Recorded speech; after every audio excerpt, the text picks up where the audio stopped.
here on the show. Hello, Pete. Nicole, I noticed we did not put the people's names on the segment. Did I not send those? I don't know. Hello, Pete. I currently have a 30-year fixed-rate loan on a single-family home. Aaliyah, what is another name for a 30-year fixed-rate loan? A mortgage. That's right. In the amount of $403,000. I just retired at age 69. Last year, I sold my other house and have a net profit of $550,000. This guy's writing is really sing-songy. Is it not? It is. I kind of like it, though. Like the sentence length is the same. I just retired at age 69.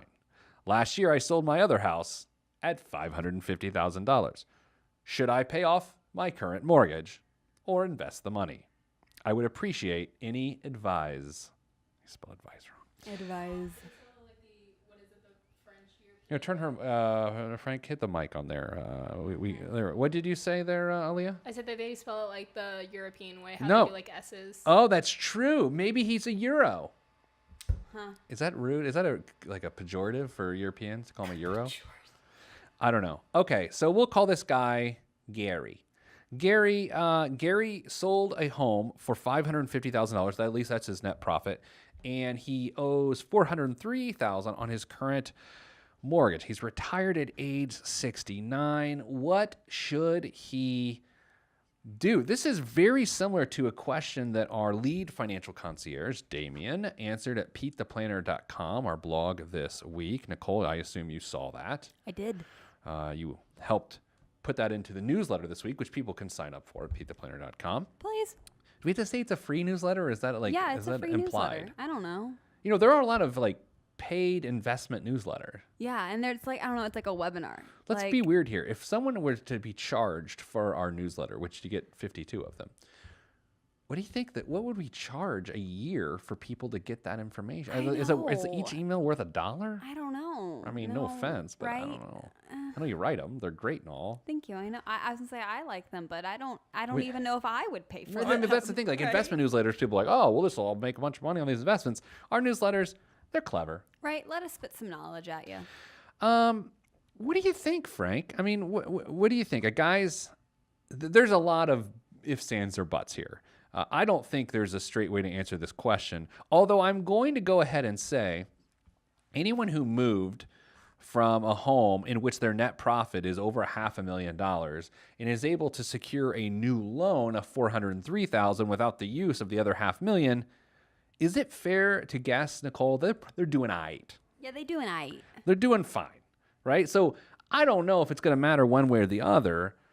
I'm guessing this person's mortgage payment is, without knowing property taxes and insurance, $3,500 a month or so, $3,500 to $4,000 a month. Yeah.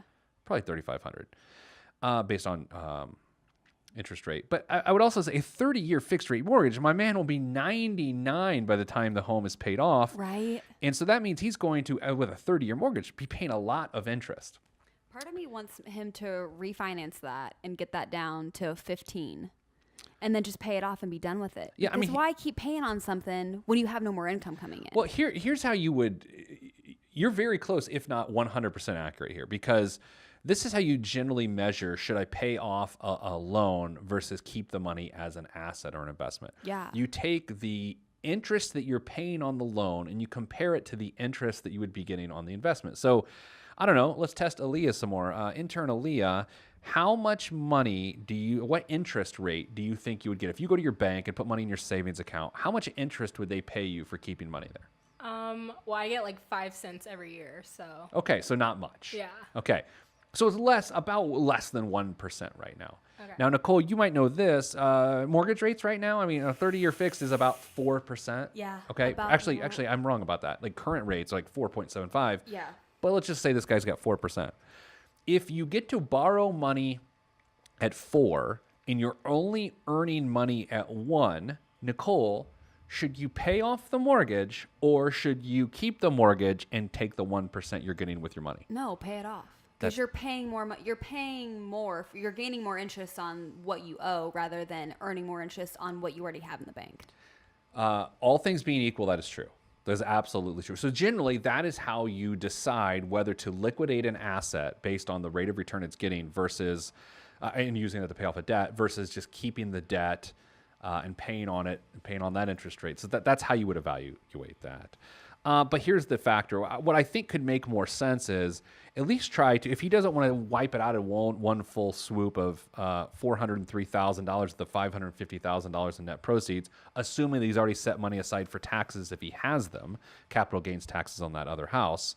Because you do know if you sell a secondary residence, it's not your principal residence, your primary residence, you can owe tax on the growth of that asset. Nicole, that's one of the more frustrating things. People have a second home or vacation Yeah. or whatever, and they sell it and they're like, oh, good, now I've got $150,000. No, you don't. No. You got to pay Uncle Sam. Psych.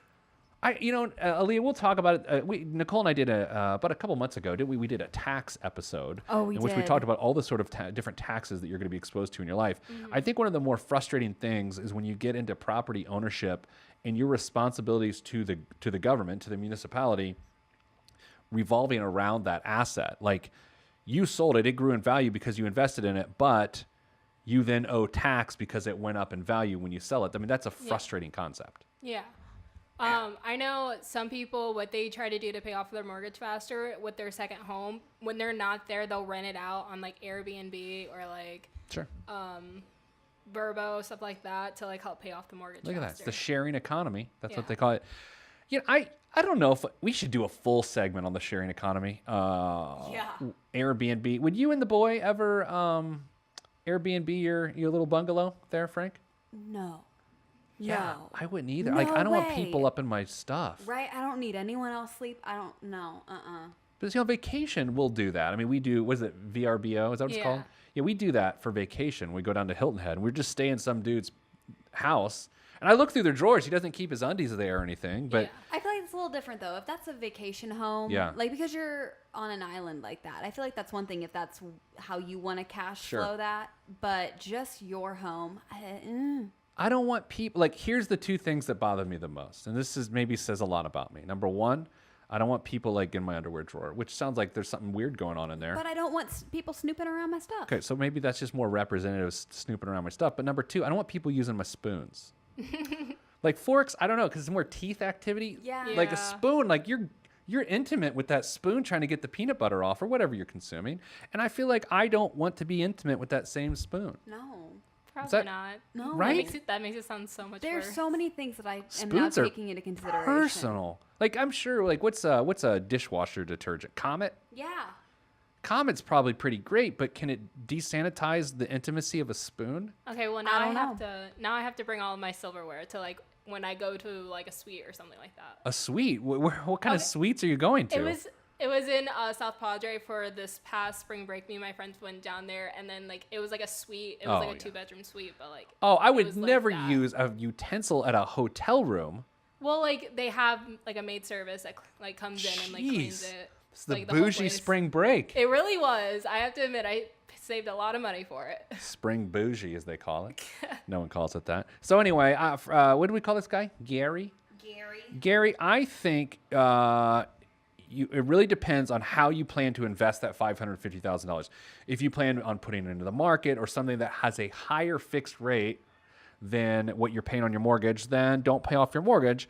I think probably the more sensible thing to do would be to take some of the 550, pay down the mortgage a bit, and then tighten up the loan terms so that you can decrease the amount of interest you're paying, not only because you're paying less or you've borrowed less money because you've paid down that loan, but because the rate itself is lower. Those are the two ways that you pay less mortgage interest. You decrease your loan from 403 to say 203, and then instead of paying 4.75%, because Aaliyah, just so you know, when you go from a 30-year mortgage to a 15-year mortgage, since you're borrowing money over a shorter period of time, it costs less to borrow that money. So it's usually what we call about 75 basis points less, which means 0.75% less. So if to borrow money for a 30-year mortgage, they charge you, for every outstanding dollar, they would charge you 4.75%, then they would charge you 4% on a 15-year mortgage instead of a 30-year mortgage.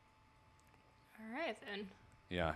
I'm just dropping the knowledge. Yeah. Here's what we're gonna do. Speaking of dropping the knowledge, we're gonna come back after the break and do biggest waste of money of the week. If you want to hear your question on next week's show or at PeteThePlanner.tv, go to Ask Pete at PeteThePlanner.com. Ask your questions. Frank will grab it, put it in the show, and boom, bam, boom.